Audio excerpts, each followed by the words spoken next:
राधा, लोमड़ी और गोपी खरगोश बहुत अच्छे दोस्त थे। वे हमेशा साथ में खेलते और जंगल में घूमते रहते थे। वे एक हरे भरे जंगल में रहते थे, जहां सूरज की किरणें पेड़ों के बीच से छनकर आती थीं। एक दिन वे लुका छिपी खेल रहे थे।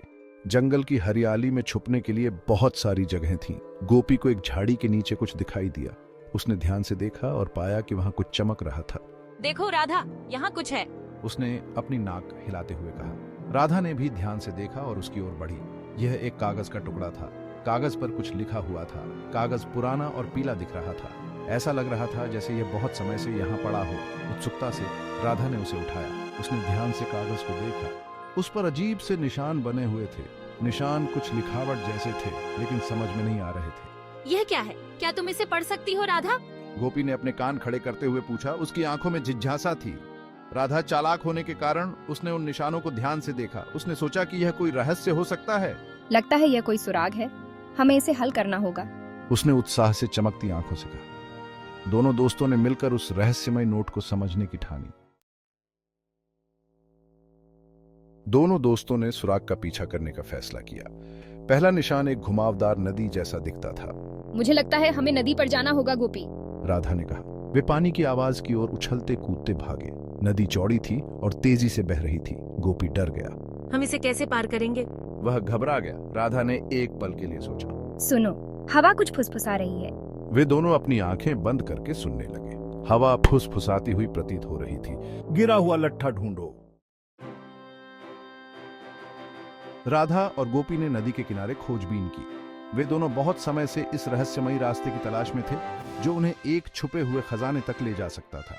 जल्द ही उन्हें पानी में गिरा हुआ एक बड़ा लट्ठा मिला। यह लट्ठा नदी पार करने का एकमात्र तरीका था। यह वही होगा, हमें इसे पार करना होगा। गोपी चिल्लाया। राहत मिली। वे दोनों बहुत खुश थे कि उन्हें सही रास्ता मिल गया था। सावधानी से वे गिरे हुए लट्ठे पर चलकर नदी पार कर गए। यह एक कठिन और खतरनाक काम था, लेकिन वे सफल रहे। दूसरी तरफ उन्होंने एक और निशान देखा। बीच में एक बिंदी वाला एक गोला। यह निशान बहुत ही अजीब और रहस्यमयी था। इसका क्या मतलब हो सकता है? क्या यह हमें सही दिशा में ले जाएगा? गोपी ने सोचा। राधा ने इधर उधर देखा और उसे एक अजीब चीज दिखाई दी। यह कुछ ऐसा था जिसे उन्होंने पहले कभी नहीं देखा था। वहां एक बड़ा पेड़ था जिसके अंदर एक खोखला था, बिल्कुल उस निशान जैसा। यह खोखला बहुत गहरा और रहस्यमयी था। शायद अगला सुराग अंदर छिपा है। हमें इसे जांचना चाहिए, उसने कहा। वे दोनों उस खोखले पेड़ के पास गए और अंदर झांकने लगे। क्या उन्हें वहां कोई सुराग मिलेगा? खोखले के अंदर उन्हें एक और कागज का टुकड़ा मिला। इस पर एक पहाड़ी का चित्र था जिसके पीछे सूरज ढल रहा था। हमें जल्दी करनी होगी गोपी, सूरज डूबने वाला है। वे जंगल की सबसे ऊंची पहाड़ी की ओर दौड़े। चढ़ाई कठिन और थका देने वाली थी। गोपी हार मान लेना चाहता था। हम समय पर नहीं पहुंच पाएंगे, वह हाँफते हुए बोला। हम लगभग पहुंच ही चुके हैं, बस थोड़ा और। अंत में जैसे ही सूरज क्षितिज से नीचे डूबने लगा, वे पहाड़ी की चोटी पर पहुंच गए। हाँफते हुए उन्होंने चारों ओर देखा। वहां बिल्कुल बीच में पत्तियों के ढेर के नीचे एक छोटा सा लकड़ी का संदूक दबा हुआ था।